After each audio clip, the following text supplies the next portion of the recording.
অনেকদিন থেকেই আমরা অভিযান পরিচালনা করে আসতেছি। এই পর্যন্ত প্রায় 70-80টির মতো আমরা অভিযান এই শিক্ষাগারের বিরুদ্ধে করেছি এবং 12টির মতো মামলা 12টি শিক্ষাগারের বিরুদ্ধে আমরা মামলা দায়ের করেছি।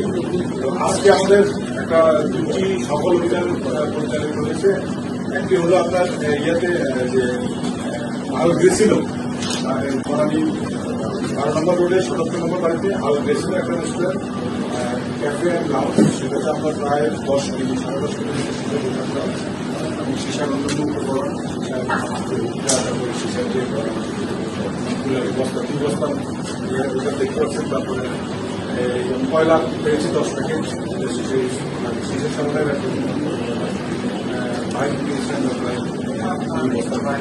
এরপর আমরা অভিযানটা শুরু করি সন্ধ্যা 7:30 থেকে।